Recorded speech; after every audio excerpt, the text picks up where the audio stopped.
Hello दोस्तों, कैसे हैं आप सब। Welcome back to my channel Ditro with Divine. आज हम इस वीडियो में भारत के 12 ज्योतिर्लिंगों में से 2 ज्योतिर्लिंग जो कि मध्य प्रदेश में स्थित है, जो कि है हमारे महाकालेश्वर और हमारे ओमकारेश्वर ज्योतिर्लिंग के बारे में बात करने। यदि आप ओमकारेश्वर या महाकालेश्वर के दर्शन करने की योजना बना रहे हैं तो ये वीडियो आप लोगों के लिए काफ़ी यूजफुल होने वाला है, क्योंकि आज के इस वीडियो में मैं आपको बताऊंगा कि आपको ओमकारेश्वर या महाकालेश्वर कैसे पहुंचना है, कितने दिन की हमारी ये ट्रिप रहेगी, दोनों की यात्रा कैसे करना है और हमारा होटल अकोमोडेशन कहाँ रहे, कौन कौन से दर्शन स्थल हमें घूमने हैं और ओमकारेश्वर में, और साथ ही साथ ये भी जानेंगे कि इन दोनों यात्रा को करने एक व्यक्ति का कुल खर्च कितना लग जाएगा। तो बने रहिए दोस्तों वीडियो में, एक एक करके मैं सारी चीज़ें आप लोग को डिटेल में समझाने की कोशिश करूँ, जिससे कि आपकी यात्रा में कोई भी परेशानी ना हो। तो चलिए दोस्तों शुरू करते हैं। सबसे पहले बात करते हैं कि आपको महाकाल कैसे पहुंचे। तो दोस्तों यहाँ पे पहुंचने के आपके पास मेजर 2 ऑप्शन आते हैं। पहले ऑप्शन की बात करें वो है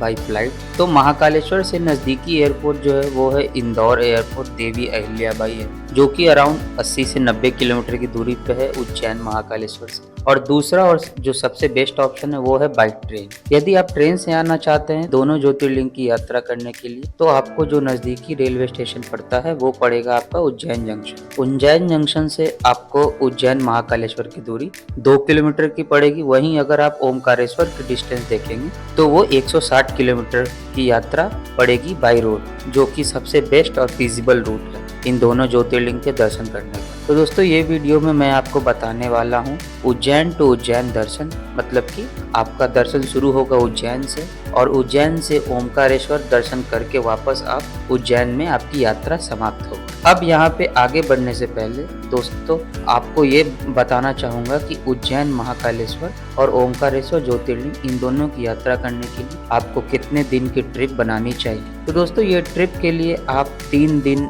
सफिशिएंट होगा और मैं आगे की सारी डिटेल उसी के अकॉर्डिंग बताऊँ। चलिए मैं डे वाइज शुरू करता हूँ प्रोग्राम को। तो आपको बताता हूँ कि पहले दिन आप उज्जैन आइए और यहाँ पे अपना होटल लेके स्टे करिए। तो अब होटल की बात हुई है तो आपको बता दूं कि आपको यहाँ पे हर तरह के रेट के होटल मिल जाएंगे और इवन आपको यहाँ पे एयरबीएनबी के भी ऑप्शन मिल जाएंगे। आपको अच्छे और अफोर्डेबल होटल अच्छे रेट में मिल जाएंगे 1500 से 2000 के बीच में। मैंने पर्सनली एयरबीएनबी प्रेफर किया था, आप अपने अनुसार अपना चॉइस बना सकते हैं। और हाँ, एयरबीएनबी की पूरी डिटेल के लिए आप मेरे पिछले वीडियो को रेफर कर सकते हैं, वहाँ मैंने पूरी जानकारी दी है और अपने होस्ट की भी डिटेल शेयर। वहीं अगर मैं खाने पीने की बात करूँ तो दोस्तों महाकालेश्वर में या ओमकारेश्वर दोनों ही जगहों पर आपको खाने पीने की किसी भी तरीके की कोई समस्या नहीं होगी। यहाँ पे शुद्ध शाकाहारी भोजन आपको भर पेट अच्छी क्वालिटी का मिल जाएगा, जिसका कॉस्ट आप ये मान के चलिए कि एक दिन का 500 से 1000 तक लगेगा। तो चलिए दोस्तों अब शुरू करते हैं। तो दोस्तों पहले दिन आप अर्ली मॉर्निंग में महाकाल के भस्म आरती के लिए जा सकते हैं और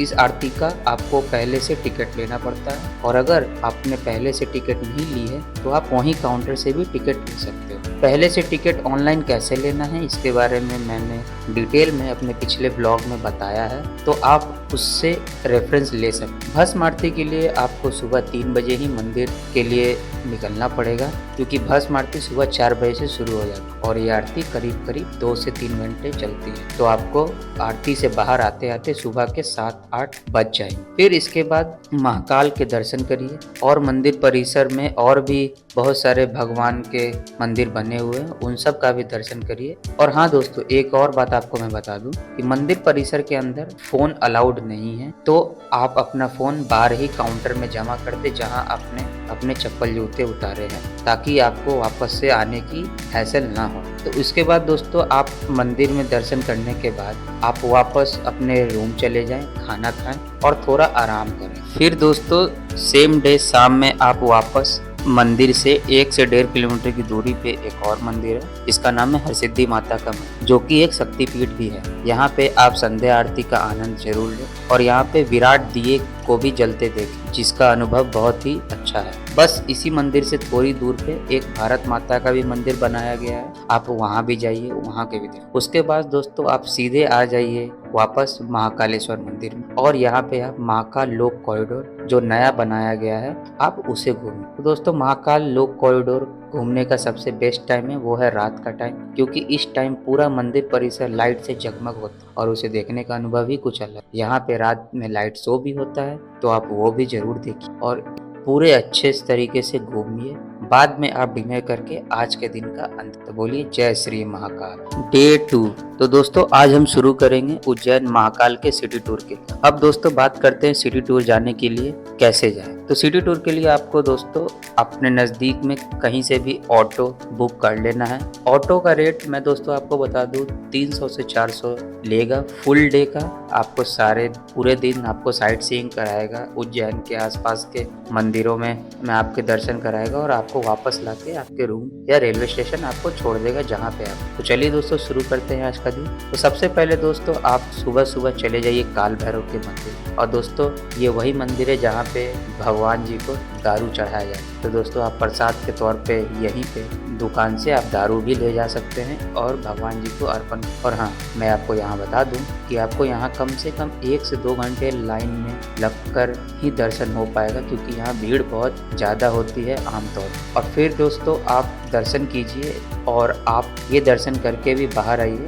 और निकल पड़िए आप अगले स्थान की तरफ, जो कि है आपका गढ़कालिका मंदिर। गढ़कालिका मंदिर दोस्तों ये आपके काल भैरव मंदिर से थोड़ी ही दूर पे है, 15 से 20 मिनट की दूरी पे। और यहाँ पे ज़्यादा भीड़ होती नहीं है, तो आपको 10-15 मिनट में यहाँ की पूजा आपकी हो जाएगी। आप यहाँ पे भी दर्शन कीजिए। फिर आप निकल पड़िए अगले स्थान की तरफ, जो कि है आपका मंगलनाथ, जो कि बेसिकली बना है मंगल ग्रह के समर्पित किया गया है। दोस्तों मंगलनाथ मंदिर आपका उज्जैन से लगभग 3 से 4 किलोमीटर की दूरी पे स्थित है। तो यहाँ पे भी आप आइए, यहाँ पे भी दर्शन कीजिए। और इस मंदिर में दोस्तों पूजा अभिषेक ये सब भी करने का प्रथा है, तो अगर आप चाहें तो आप ये सब भी करवा सकते हैं। अब हम चलते हैं अगले और अपने आज के अंतिम स्थान पर, जो कि है महर्षि संदीपानी आश्रम, जो कि श्री कृष्ण जी और सुदामा जी का यह विद्यालय था। यहीं से श्री कृष्ण जी और सुदामा जी ने अपनी सारी विद्या ग्रहण की थी। यहाँ पे उन्होंने क्या क्या विद्या सीखी थी, इन सब कलाओं का वर्णन है। यहाँ पे श्री कृष्ण जी ने जो 14 विद्याएं सीखी थी उन सब का भी वर्णन किया गया है। आप इन सब को अच्छे से देखिए और इसके बाद अगर आपके पास समय बचे तो आप उज्जैन के लोकल मार्केट्स में जाके शॉपिंग भी कर सकते। तो दोस्तों इसी के साथ हमारा खत्म होता है महाकालेश्वर का यात्रा, और बस आप इसके बाद डिनर करके आप आराम से अपने रूम में जाके सो सकते। डे 3 आप उज्जैन से ओमकारेश्वर बस और प्राइवेट टैक्सी दोनों से जा सकते हैं। बस आपको उज्जैन के बस स्टैंड से डायरेक्ट बस सुबह 7 बजे से मिलने लगती है और उसका पर पर्सन का किराया 220 रुपया के आसपास लगेगा। और वहीं आपको प्राइवेट टैक्सी का अप डाउन मिला के आपको करीब 2 से 3 हज़ार रुपया लग जाएगा, जिसमें आपको वो टैक्सी उज्जैन से ओमकारेश्वर लेके जाएगा और ओमकारेश्वर में आपके दर्शन करा के वापस आपको उज्जैन में ही ला के छोड़ देगा। तो आप इससे आपका ओमकारेश्वर का दर्शन एक दिन के अंदर ही हो जाएगा। तो आप अपने हिसाब से इन दोनों में से कोई एक ऑप्शन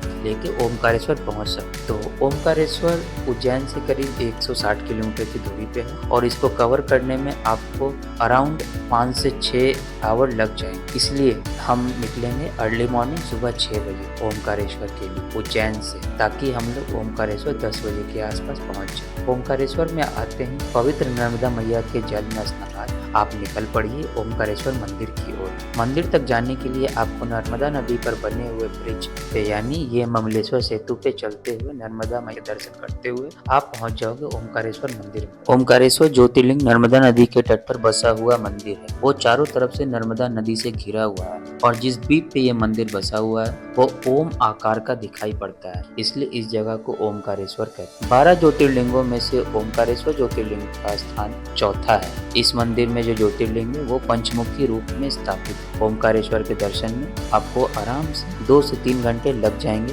क्योंकि यहाँ भीड़ बहुत ज्यादा होती है। ओमकारेश्वर में VIP दर्शन भी होता है, जिसके लिए आपको नीचे काउंटर पर से 300 से 400 रुपए में आपको VIP पास मिल जाएंगे। यहाँ पे बुजुर्गों के लिए भी सारी सुविधाएं उपलब्ध हैं, जैसे कि व्हील चेयर या फिर पालकी। तो व्हील चेयर और पालकी के लिए आपको करीब 700 से 1000 रुपये देना पड़ेगा, जिसमें आपको वो भीड़ से हटा के अलग से आपके दर्शन करा के आपको जल्दी से नीचे ले आएगा। ओमकारेश्वर मंदिर के सामने यानी नर्मदा मैया के दक्षिण तट पर ममलेश्वर ज्योतिर्लिंग स्थापित है। ओमकारेश्वर जी के दर्शन हो जाने के बाद ममलेश्वर के दर्शन करना जरूरी होता है, तभी आपकी ओमकारेश्वर की यात्रा सफल और संपूर्ण मानी जाती है। ओमकारेश्वर शिवलिंग दो भागों में विभाजित है, सबसे पहला ओमकारेश्वर और दूसरा ममलेश्वर, लेकिन दोनों शिवलिंग को एक ही शिवलिंग के रूप में पूजा जाता है। ममलेश्वर महादेव के दर्शन में आपको ज्यादा वक्त नहीं लगेगा। और हाँ दोस्तों, यहाँ ममलेश्वर में कोई वीआईपी कल्चर नहीं, इसलिए यहाँ आपको लाइन में लग के ही दर्शन करना पड़ता। सारे दर्शन हो जाने के बाद आप यहीं पे खाना पीना खाइए, थोड़ा आराम करिए। ओमकारेश्वर की यात्रा में जो कोई भी आता है वो नर्मदा नदी में बोटिंग एक बार जरूर कर। ओमकारेश्वर के गौमुख घाट से आपको बोटिंग मिल जाएगी। बोट वाला 4 से 5 पॉइंट आपको घुमाता है और बोटिंग का पर पर्सन किराया जो है वो 200 से 250 रुपए के बीच में लेता है। तो आप यहाँ बोटिंग जरूर करिए और यहाँ आप नर्मदा मैया की संध्या आरती को भी जरूर देखिए। और इसी के साथ आपका ओमकारेश्वर की यात्रा भी पूरी होती है। यात्रा के बाद आप वापस अपनी प्राइवेट टैक्सी से उज्जैन की तरफ निकल जाइए और उज्जैन में नाइट स्टे करके सुबह आप अपने घर की तरफ प्रस्थान कर सकते। और इसी के साथ दोस्तों आपका ओमकारेश्वर और महाकालेश्वर की यात्रा 3 दिन 2 रात यहाँ पे खत्म हो जाए। अब बात करते हैं बजट। इस यात्रा को करने के लिए आपको एक व्यक्ति का कुल खर्च कितना लग जाएगा। तो दोस्तों यदि आप 2 नाइट 3 डेज की यात्रा बना रहे हैं तो आप ये मान के चलिए दोस्तों कि आपका